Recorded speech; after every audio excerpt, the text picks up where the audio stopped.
নমস্কাৰ প্ৰিয় শ্ৰোতাসকল, ধাৰাবাহিক উপন্যাস পাঠ অনুষ্ঠানত এইবাৰ আমি পাঠ কৰিবলৈ ওলাইছোঁ অসমীয়া সাহিত্যৰ সৰ্বাধিক জনপ্ৰিয় উপন্যাস কৌশিক নন্দন বৰুৱাৰ নিৰিবিলি। এয়া নিৰিবিলিৰ ৭৯তম খণ্ড। মই ভবাই নাছিলোঁ তুমি যে সঁচাকৈ এৰাইতে 5,000ৰ এছাইনমেণ্টটো বনাই দিব পাৰিবা। অনুৰাধাই অনুৰণলৈ চাই কৈছিল। অনুৰণে সামান্য হাঁহিছিল।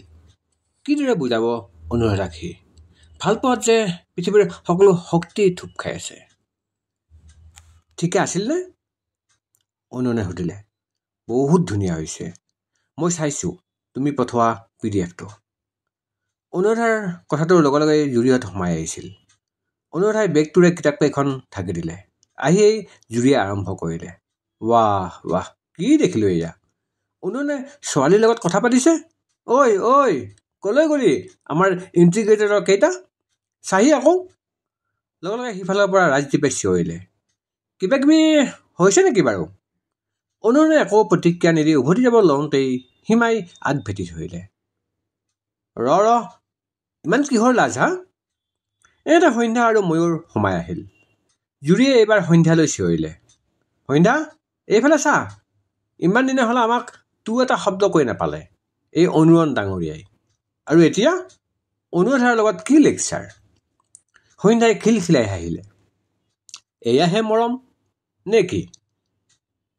ঠিকে কৈছ, নামো মিলিছে, অনুৰণ অনুৰাধা। এইবাৰ প্ৰিয়াই ক'লে। অনুৰণৰ মুখখন চাই সন্ধ্যা আৰু হাঁহি উঠিল। তাৰ বগা মুখখনত যেন কোনোবা এসোপা ৰঙা ফাকুহে সানিছে। লাজত বেচেৰাই মূৰ ওপৰেই কৰা নাই। সন্ধ্যাই আৰু অকণ জোকাওঁ বুলি জুৰিৰ কাষলৈ গৈ তাইৰ কান্ধতে ভেজা দি অনুৰণলৈ চাই ক'লে। হৈ দেই, লোকে নাম চাই চাইহে প্ৰেম কৰে। এনেকৈ হ'লে মই দুপৰীয়া নহ'লে গধূলা নামৰ কাৰোবাক বিচাৰিব লাগিব। সন্ধ্যাৰ কথাত গোটেই ক্লাছটোৱে জাউৰি মাৰি হাঁহি উঠিল। এইফালে বেচেৰা অনুৰণৰ লাজত অৱস্থা নাই। তেনেকুৱাতে ময়ূৰে চবেই শুনাকৈ কৈছিল।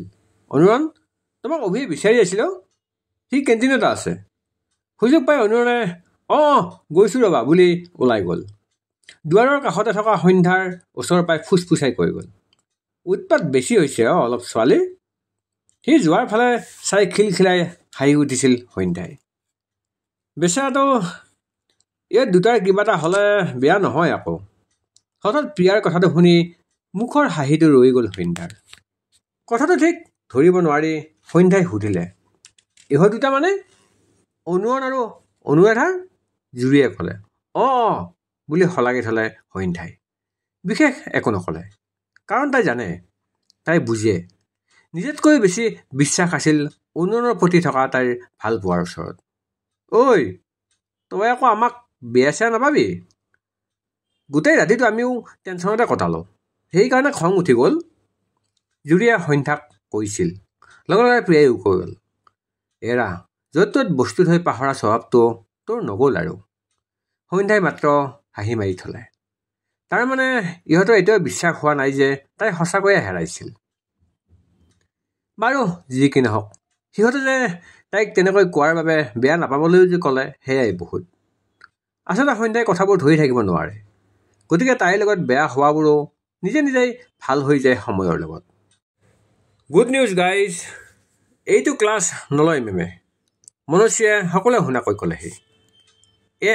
কি মজা! গোটেইবোৰে গম গমাই উঠিল। দুই এটা আকৌ লগে লগে ওলাই গ'লেই। সন্ধ্যাই এবাৰ দুৱাৰমুখলৈ চালে। অনুৰণ আহিছে নেকি? নাই অহাচোন। তাৰ অৱস্থাটো দেখি ময়ূৰে ফাঁকি দি মাতি নিছে সেইটো সন্ধ্যাই নুবুজাকৈ থকা নাই। ইমান যে লাজ ল'ৰাটোৰ। আজিকালি ক্লাছৰ মাজে মাজে লুকাই চুৰকৈ অনুৰণলৈ চাই থকাটো যেন সন্ধ্যাৰ অভ্যাসৰ দৰেই। কিয় জানো তাৰ মুখখন দেখিলে যে এনেই মনটো ভাল লাগে তাইৰ। নেলাগে, সি লাগিলে তাইৰ লগত কথা পাতিবও নালাগে। তথাপি মৌন ভাষাতেই যে ভাল পোৱাৰ সুৰবোৰ বিচাৰি পায় সন্ধ্যাই। হয়তো এয়াই প্ৰেম, য'ত বিনিময় কৰা নাযায়, বিলীনহে হোৱা যায়। সন্ধ্যা, কেণ্টিনৰ পৰা আহোঁ, যাবা নেকি? কোন সময়ত অনুৰাধা আহি সন্ধ্যাৰ ওচৰ পালে গমেই নাপালে। হাঁহি মাৰি থিয় হৈ ক'লে, ব'লা। বেলকনিতে কফি কাপ লৈ ৰৈ আছিল অনুৰণ আৰু ময়ূৰ। কেণ্টিনত মানুহ তেতিয়া নাই। ছেকেণ্ড ক্লাছ আৰম্ভ হৈছিল সকলোৰে। মাজে মাজে কফিত চুমুক দি ময়ূৰে ক'লে, তাই মই কৰা বুলিয়ে ভাবি আছে, ভাবক দিয়া। কিন্তু অনুৰণ, তুমি ইমান কষ্ট কৰিব নোৱাৰা, তেন্তে তাইক নোকোৱা কিয়? তাইৰ কামটো হোৱাটোহে আচল কথা। কোনে কৰিছে সেইটো বাদ দিয়া। আৰু তোমাৰ ওপৰত খং আছিল বাবে তুমি কৰা বুলি জানিলে খং কৰিব। তুমি এনেকুৱা কিয় অনুৰণ? ময়ূৰৰ প্ৰশ্নত মাত্ৰ এটা হাঁহিৰে কফিত চুমুক দিছিল অনুৰণে। এনেতে অনুৰাধা আৰু সন্ধ্যা পালেহি। অনুৰাধাইও কফি ল'লে, একাপ সন্ধ্যাক দিলে। সিহঁত দুজনেও আহি বেলকনি পালেহি। অনুৰাধাই হাঁহি মাত্ৰেই লগালে, ময়ূৰ, তুমি পিছে আমাৰ অনুৰাধাৰ লগত চিনাকি হোৱাই নাই। অনুৰাধা, এয়া আমাৰ ময়ূৰ, আমাৰ ডিপাৰ্টমেণ্টৰ কবিজন। সন্ধ্যাই কোৱাৰ লগে লগে অনুৰাধাই হাঁহিৰে হাতখন আগবঢ়াই দিছিল ময়ূৰে। হাই। ময়ূৰেও একুমৰা হাঁহিৰে হেণ্ডশ্বেকটো কৰিলে। সন্ধ্যাই আকৌ ক'লে, আমাৰ ময়ূৰে পিছে তোমাৰ পিছৰ নামটো খুব ভাল পায় বুজিছা। মানে? অনুৰাধাই বুজি নাপাই সুধিলে। সন্ধ্যাই হাঁহি হাঁহি ক'লে, মানে ৰাধা আকৌ। ৰাধা আমাৰ ময়ূৰৰ খুব প্ৰিয়, সেইবাবে তোমাৰ নামৰ পিছৰখিনি বুলি কৈছোঁ। অনুৰাধাই হাঁহিছিল। ময়ূৰে শান্ত হৈ সন্ধ্যাক ক'লে, আৰু তুমি প্ৰথমখন ভাল পোৱা নহয়, মানে অনু? বুকুখন ধপকৈ উঠিছিল সন্ধ্যাৰ। হয়তো অনুৰণৰো। চাওঁ বুলিও অনুৰণৰ ফালে চাব পৰা নাছিল তাই। ময়ূৰৰ কথাৰ অৰ্থ অনুৰাধাই বুজাৰ আগতেই বেলকনিটোলৈ অভিমন্যু সোমাই আহিল। আহোঁতে গান এটা গুণগুণাই আহিছেহি। যুগে যুগে পতি খোজে তোমাতেই মই হম বিলীন, এন্ধাৰৰ চুকে চুকে অশ্ৰু নিগৰাবিন। সন্ধ্যাৰ বুজিবলৈ বাকী নাছিল সি কি কাৰণে জুবিনৰ গানটো গাই আহিছে। এনে চেনিৰাম নহয় এইটো। তাই মুখৰ ভিতৰতে ভৰ ভৰালে, অসভ্য চব। অভিমন্যুৱে যেন সিহঁতক দেখাই নাই তেনেকুৱা এটা ভাৱত সুধিলে, চব ইয়াতে আছেচোন। হেল্ল' অনুৰাধা, ভালনে? ভালেই, তোমাৰ কোৱা? হাঁহি মুখেৰে অনুৰাধাই ক'লে, ময়ো আছোঁ দিয়া আৰু। অভিমন্যুক সন্ধ্যাই সুধিলে, তই ক্লাছ নকৰি ইয়াত কি কৰি আছ? ক্লাছ নাই, লাইব্ৰেৰীলৈ যাওঁ, উপন্যাস এখন আনিব লাগে। অভিমন্যুৰ কথাত চকু কপালত উঠিল ময়ূৰ আৰু সন্ধ্যাৰ। দুয়োটাই দুয়োটালৈ আচৰিত হৈ চাইছিল। ইমান দিনে উপন্যাস পঢ়াৰ কাৰণে কামোৰ বুলি সিহঁতক জোকাই থকা অভিমন্যুৱে আজি লাইব্ৰেৰীৰ পৰা উপন্যাস আনি পঢ়িব? কম কথা নাই এইটো। সন্ধ্যাই ৰ'ব নোৱাৰি সুধিয়েই দিলে, কি উপন্যাস পঢ় তই? অভিমন্যুৱে যেন এই প্ৰশ্নটোলৈকে ৰৈ আছিল। মুখত তাৰ সেই জোৰকৈ অনা চিৰিয়াছ ভাৱটো লৈ ক'লে, কাঞ্চন বৰুৱাৰ অনুৰাধাৰ দেশ। তাৰ উপন্যাসৰ জ্ঞান শুনি মুখ টিপি হাঁহিছিল সন্ধ্যাই। ময়ূৰে লগে লগে ক'লে, সেইখন ফণীন্দ্ৰ কুমাৰ দেৱ চৌধুৰীহে লিখা। অভিমন্যুৱে থতমত খালেও মুখেৰে একো নেদেখুৱাই ওলোটাই ক'লে, জানো দে। এই বহুত কিতাপ পঢ়ি থকা হয় যে নামবোৰ খেলি মেলি হৈ যায়। সন্ধ্যাই কিবা এটা ক'বলৈ লওঁতেই কেণ্টিনত থকা বাজনী বেলকনিলৈ সোমাই আহিল। তাই সন্ধ্যালৈ 10 টকা এটা আগবঢ়াই দি ক'লে, এইটো অথনি তুমি আইচক্ৰীম নিওঁতে দিবলৈ থাকি গৈছিল যে। অভিমন্যুৱে লগে লগে চেলাউৰি থোপাই সন্ধ্যালৈ চাইছিল। সন্ধ্যাই কওঁ নকওঁকৈ ক'লে, আইচক্ৰীম? ক'ৰ আইচক্ৰীম? এইবাৰ বাজনীয়ে ময়ূৰৰ ফালে দেখুৱাই ক'লে, কেলেই অথনি এওঁ আৰু তুমি যে আইচক্ৰীম লৈছিলা, তেতিয়া আৰু থাকি গৈছিল সেই পইচাটো। তহঁতে আইচক্ৰীম খাইছিলি মানে?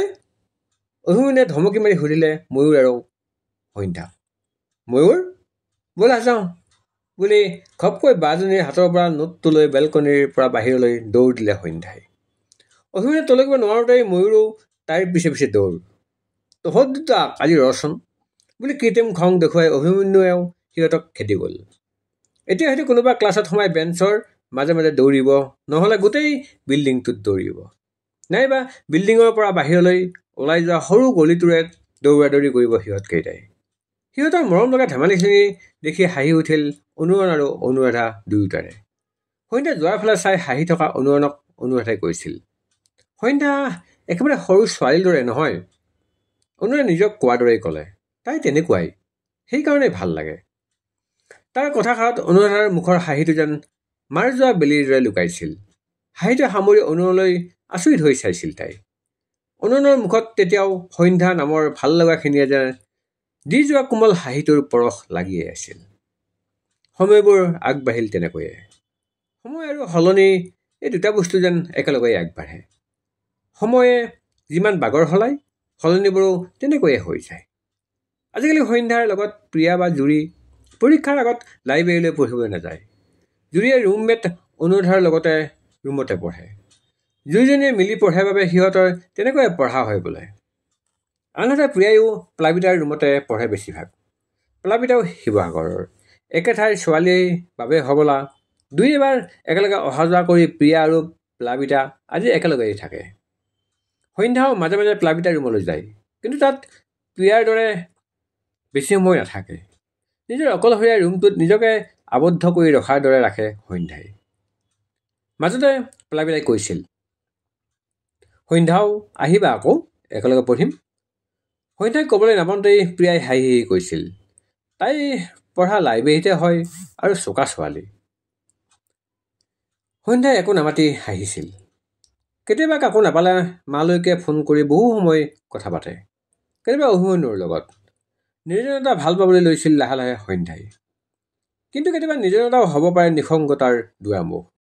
সেইবাবেই চাগে অনুৰাধা শৰ্মা পূজাৰী বাইদেৱে নাহৰৰ নিৰিবিলি চাত লিখিছিল, নিৰ্জনতাক মই ভাল পাওঁ আৰু নিসংগতাক ভয় কৰোঁ। এইবাৰ সকলোৱে মনত পেলোৱা বস্তুটো হ'ল টেকচিত্ৰ। যোৱা বছৰৰ সেই ঘটনাৰ বাবে হবলা এইবাৰ টেকচিত্ৰা নহ'ল। হয়তো আৰু কেইবছৰলৈ নোহোৱাকৈ থাকে ঠিক নাই। এনেকৈয়ে পৰীক্ষা আহি পাইছিলহি। চাৰিওফালে আগৰদৰেই পঢ়াৰ ঢৌ। সেইকেইদিন সন্ধ্যা অভিমন্যুৰ লগত লাইব্ৰেৰীলৈ গৈছিল। তাই নাযায় বুলি কোৱাৰ স্বত্তেও অভিমন্যুৱে জোৰকৈ মাতি নিয়ে। অৱশ্যে সন্ধ্যাৰো লাইব্ৰেৰীতে পঢ়া হয়। ছিংগল ৰুমত পঢ়া হ'ব বুলি ভাবিছিল যদিও কিবা এবুৰি ভাৱহেচোন আহে ৰুমটোত সোমালে। যি কি নহওক পৰীক্ষা তেনেকৈয়ে পাৰ হ'ল। শেষৰ পৰীক্ষাটোৰ আগদিনা কথাবোৰ সকলোৰে মুখে মুখে চলি আছে। অসম বন্ধ হেনো। কেতিয়া? গম নাপাওঁ, এইকেইদিনতে হ'বলা। কোনে দিছে? নেজানো ইমান। কিবা চৰকাৰে অনা বিল এখন লৈ হাল্লা। কি বিল বা? নেজানো ইমান। সেই কিবা বাংলাদেশীৰ ইছ্যু। সেই একেখন কেছেট। এৰা একেখনেই কেছেট। একেখন কেছেট বজাই বজাই প্ৰতিবাৰে অসমীয়াৰ তুহ জুই যেন আৱেগৰ লগত খেলি থকা কতজন যে গাদী লৈ ৰাজপাত খালে ঠিক নাই। সেই গতিকে এইলৈ কাৰো একো আশাও নাই এতিয়া। এতিয়ানো আকৌ কি বিলখন আহিল? যি আহে আহক, সেইবোৰ লৈ আমাৰ মূৰ ঘমোৱাৰ দৰকাৰ নাই। কিন্তু দৰকাৰ আছিল বন্ধটোক লৈ মূৰ ঘমোৱাটোহে। সঁচাই যদি বন্ধ হয় দূৰৰ কেইটা পৰীক্ষা দি যাবই নোৱাৰিবচোন। নাই, পাৰিব। আগদিনাই টিকেট কাটি আহিলেই হ'ল।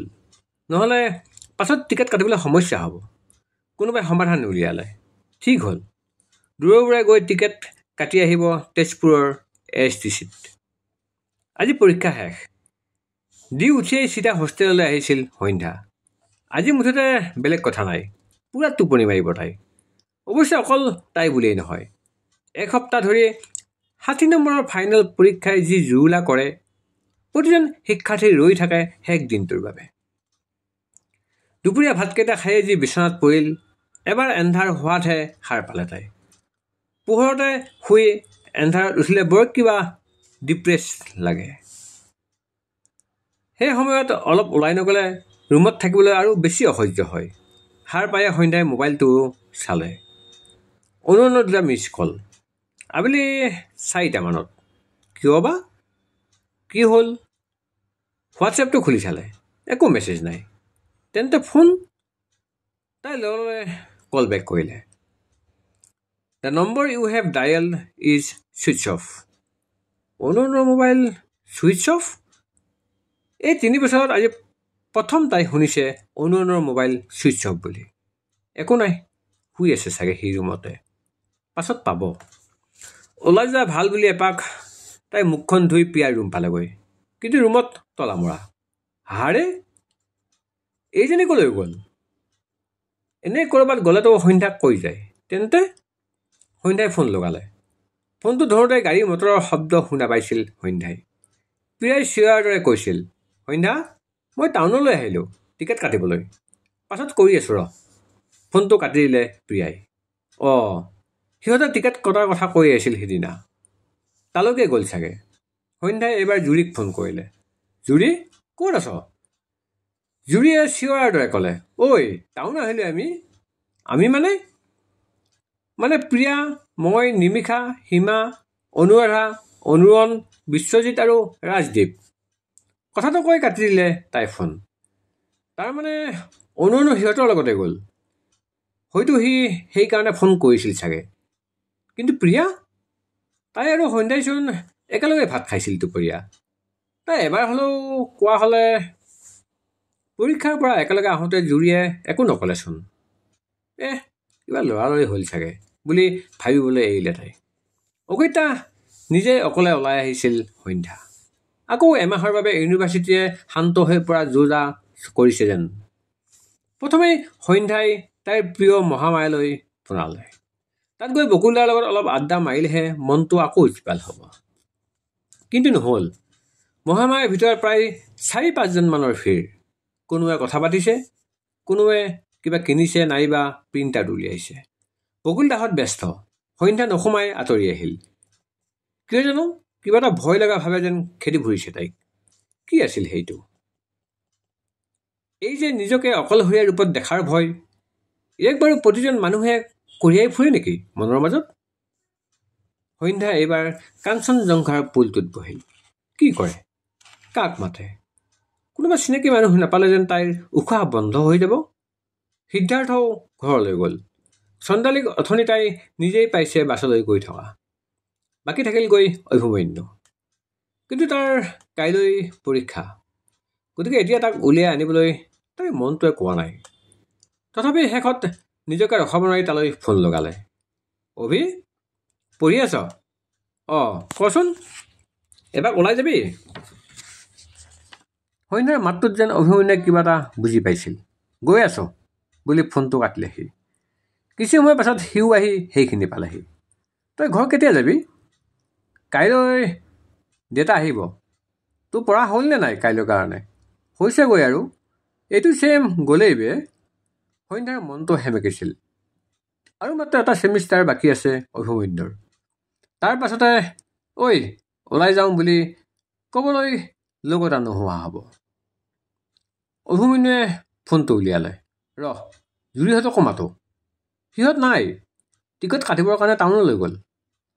সিহঁত মানে জুৰি, প্ৰিয়া চব।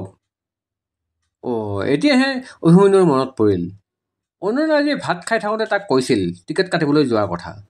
সন্ধ্যাহঁতৰ আজি পৰীক্ষা শেষ, গতিকে টিকেট কটাৰ চলেৰে গোটেই কেইটা এবাৰ ফুৰিও আহিব। অভিমন্যুৰ বাৰু কাইলৈ পৰীক্ষা আছে, কিন্তু সন্ধ্যা বাদ পৰিল কিয়? তাৰ যে খং উঠিছিল। ইহঁত কেইজনী পাগল হ'ল নেকি অলপ? তোক নিনিয়াকৈ গ'ল যে। মই শুই আছিলোঁ। তাতে প্ৰিয়াটো একে হোষ্টেলৰ, তাই আহি জগাব নোৱাৰিলে। বাদ দে না, পাহৰিলে আৰু কিবা কাৰণত। হ'লেও বাৰু অভিমন্যুৱে যেন সহজভাৱে ল'ব পৰা নাই কথাবোৰ। বাদ দে এইবোৰ, ব'ল খোজকাঢ়ো। তোৰ কাইলৈ পৰীক্ষাও আছে। সন্ধ্যা থিয় হ'ল, লগতে অভিমন্যু। ইউনিভাৰ্চিটিৰ সৰু সৰু গলিবোৰেৰে খোজ কাঢ়িছিল সিহঁতে। সদায় দৰে সৰু ল'ৰা ছোৱালীৰ কাজিয়াবোৰ নাছিল সিহঁতৰ মাজত আজি। খোজ কঢ়াৰ মাজতে সন্ধ্যাই সুধিলে, বিএডৰ পাছত কি কৰিম বুলি ভাবিছ? এম এ নকৰোঁ বে। ভাবিছোঁ এবাৰ NSDত দি চাওঁ কি হয়। যদি পালে যামগৈ আৰু। অলপ সময় একো কোৱা নাই সন্ধ্যাই। অভিমন্যুৰ মুখতো মাত নাই। অভিহীন ইউনিভাৰ্চিটিখন কল্পনা কৰিবই পৰা নাইচোন তাই। হুমুনিয়া সৰিছিল সন্ধ্যাৰ। 8 বজাৰ বাছখন আজি পূৰা ভিৰ। অনুৰণহঁত সোনকালে আহিল বুলিহে স্বীকৃতি পাইছে। আচলতে সিহঁতৰ কাম সোনকালেই হ'ল। কিন্তু জুৰি আৰু প্লাবিতাই উৎপাত লগালে পৰীক্ষা শেষ, আজি অলপ ফুৰি মেলি খাই বৈ 8টাৰ বাছত উঠিছেহি। জুৰিহঁত পিছৰ চিটত, ৰাজদ্বীপ আৰু বিশ্বজিৎ সন্মুখত ড্ৰাইভাৰৰ কেবিনত। প্ৰথমৰ দুজনীয়া চিট এটাত বহি আছে অনুৰণ। তাৰ কাষতে খিৰিকীৰ ফালে অনুৰাধা। জুৰিয়ে তাইক জোৰকৈ তাত বহুৱাই থৈ গৈছে। অনুৰাধাই মাজে মাজে দুই এটা কথা সুধিছে যদিও বিশেষ একো উত্তৰ নিদি কৰি গৈছে অনুৰণে। অলপ পাছতে বাছ চলিল। দিনটোৰ ভাগৰত চব ভাৰাক্ৰান্ত। অনুৰাধা মাজতে টোপনি গ'ল। টোপনিৰ ৰেলতে বাছৰ পাকত মূৰটো আহি অনুৰণৰ কান্ধত পৰিলহি। এক অস্বস্তিত বাহুটো লৰাই দিলেহি। খকমককৈ সাৰ পাই গ'ল আৰু অনুৰণক ক'লে, অহ চৰি। হুম বুলি মাত্ৰ কৈ থলে আৰু অনুৰণে তাইলৈ নোচোৱাকৈ। প্ৰায় আধা ঘণ্টামানৰ মূৰত বাছখন ইউনিভাৰ্চিটিত পালেহি। এছেঞ্চিয়েলতে ৰোৱা বাছখনত জুৰিহঁত গোটেইবোৰ এটা এটাকৈ নামিল। এছেঞ্চিয়েলৰ টেবুল এখনত বহি আছিল সন্ধ্যা আৰু অভিমন্যু। আজি পৰীক্ষা শেষ। এছেঞ্চিয়েল ভৰি আছে। নানা ধৰণৰ চিঞৰ হাঁহিয়ে উমাল কৰি তুলিছে শীতৰ সেমেকা সন্ধিয়াটো। কুঁৱলী পৰিবলৈ লৈছে অলপ অলপকৈ। তাৰ মাজতে এনে আড্ডাবোৰৰ মজাই সুকীয়া। ঐ সন্ধ্যা। ক্লাবিতাই সন্ধ্যাক দেখি চিঞৰিলে। গোটেইখিনি আহি সন্ধ্যাহঁতৰ ওচৰ পালেহি। চকীকেইখন আনি ঘূৰি নিয়া টেবুলখন বেৰি ল'লে। সিহঁতক দেখি অভিমন্যুৱে খংটো আকৌ উঠি আহিল। নিজক ৰখাব নোৱাৰি অভিমন্যুৱে জুৰিহঁতলৈ চাই কৈয়ে দিলে, তহঁতে গোটেইকেইটা গৈছ যেতিয়া সন্ধ্যাকো এৰি গ'লি কিয়? আমি টিকেট কাটিবলৈহে গৈছোঁ। সন্ধ্যাক কি বিশ্বনাথ চাৰিআলিলৈ টিকেট কাটিব লাগে নেকি? জুৰিৰ উত্তৰত অভিমন্যুৰ যেন আৰু খং উঠিল। সি ওলোটাই ক'লে, টিকেট কাটোতে কি 8টা বাজিল নেকি তহঁতৰ? অভি কিনো বকি আছ? মনে মনে থাক না। সন্ধ্যাৰ কথাত মনে মনে ৰ'ল সি। সন্ধ্যাই জুৰিক সুধিলে, টিকেট পালি নাই? পালোঁ দে কিবা কৈ। এতিয়াহে চিন্তাটো কমিছে। অলপ সময় তাতেই কথা পাতিলে সিহঁতে। সন্ধ্যাই মন কৰিছিল সিহঁতৰ মাজত অনুৰণ নাই। তথাপি কাকো একো সোধা নাছিল তাই। মই যাওঁ দে, কাইলৈ আছে এটা বুলি অভিমন্যু হোষ্টেললৈ আগবাঢ়িল। তহঁতো গৈ থাক নহ'লে, ভাগৰ লাগি আহিছে। সন্ধ্যাৰ কথাত যাবলৈ লৈ জুৰিয়ে ক'লে, সন্ধ্যা এটা কথা কওঁ, বেয়া নাপাবি। আমিতো লগ নধৰাৰ কাৰণে সি কিবা বেয়া পাইছে আমাক। অভিমন্যুৰ আগত গোচৰ দিবলৈ কি হ'ল আকৌ? নহয় জুৰি, তাক গোচৰ দিয়া নাই। আচলতে সি সন্ধ্যাক ক'বলৈ নিদি প্ৰিয়াই ক'লে, চা সন্ধ্যা, সিটো এতিয়া আমাৰ ক্লাছমেট নহয়, গতিকে চব কথা তাক শ্বেয়াৰ কিয় কৰিব লাগে? নেক্সট ইয়েৰটো সি যাবগৈ, তইতো আমাৰ লগতে থাকিব লাগিব। কথাখিনি কৈ আঁতৰি গৈছিল প্ৰিয়াহঁত। সন্ধ্যা থৰ হৈ গৈছিল। অভিমন্যুৰ কথা এনেকৈও ক'ব পাৰেনে সিহঁতে? কি আচৰিত মানুহৰ মন। এইকেইজনীয়ে এদিন সন্ধ্যাক কোৱা মনত আছে, অভিমন্যু ক্লাছ বেলেগকৈ হ'লে বেয়া লাগিব, সি থাকিলেহে ক্লাছটো জমে। আৰু আজি এয়া। সন্ধ্যাই একো মতা নাছিল। সন্ধ্যা কাৰোবাৰ মাজত ঘূৰি চাই দেখে অনুৰাধা ৰৈ আছে। জুৰিহঁতৰ কথাত বেয়া নাপাবা, দিনটোৰ ভাগৰত যে আছে ঘপকৈ কৈ দিলে আৰু। অনুৰাধাৰ কথাত সন্ধ্যা আৰু আচৰিত হৈছিল।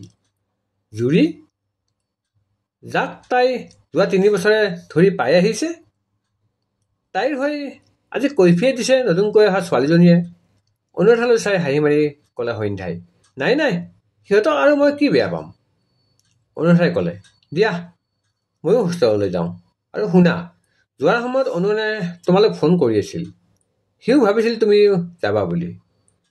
পাছত চাৰ্জ নাছিলে বাবে তাৰ ফোনটো অফ হৈ থাকিল। একো নাই। আৰু সি এতিয়া গেটৰ ওচৰতে নামিল, এইফালে নাহিলেই। কথাটো কৈ অনুৰাধা হোষ্টেললৈ গ'ল। সন্ধ্যাইও আহি শোৱনি হেৰিত সোমালেহি। ৰাতি ভাত খাই কাপোৰ জাপিলেহি সন্ধ্যাই। কাইলৈ পুৱাতে দেউতাক আহিব। এমাহৰ বাবে আকৌ ঘৰত। কাপোৰৰ বেগটো সাজু কৰি বিচনাত পৰোঁতেই ফোনটো বাজিল। অনুৰণে কৰিছে। তাই কাণত লৈ ক'লে, কোৱা ৰণ, তুমি কিয় নগ'লা আজি? মই গমেই নাপালোঁ। কোনেও নক'লে। অলপ সময় নীৰৱতা, কিছু উদাস হুমুলীয়া। অনুৰণে ক'লে, মই তুমি যাবা বুলিহে টিকট কাটিলা? কাইলৈ ৰাতি আছে বাছ। মই ৰাতিপুৱাই যামগৈ, দেউতা আহিব। আকৌ কিছু সময় কাৰোৰে মাত নাই। হঠাৎ অনুৰণে ক'লে, গান এটা গোৱা না। গান? এই ৰাতি 2টা বজাত গান গাবলৈ কোৱাত হাঁহি উঠিছিল তাইৰ। সি আকৌ ক'লে, গোৱা না। অনুৰাধালৈ কনফাৰেঞ্চ কৰোঁ নেকি? তাই গাই দিয়ক গান এটা। সন্ধ্যাই হাঁহি জোকাইছিল অনুৰণক। তাত আকৌ অভিমান। হ'ব নালাগে বাই। আৰে ৰ'বা, ইমান খং নে আজি? তোমাক খং কৰোঁ নেকি মই? নকৰা বাৰু। আকৌ অলপ সময় নীৰৱতা। গাবানে? অ'কে বাবা, গাইছোঁ। মিচিকিয়া হাঁহি নিগৰিছিল অনুৰণৰ। সন্ধ্যাৰ মৰম হনা মাতত চকু মুৰি দিছিল সি। অনুৰণৰ শান্ত মুখখন মনলৈ আনি সন্ধ্যায়ো গাই গৈছিল। প্ৰিয় শ্ৰোতাসকল, কৌশিক নন্দন বৰুৱাৰ নিৰিবিলিৰ এয়া আছিল ৭৯তম অধ্যায়। ধন্যবাদ।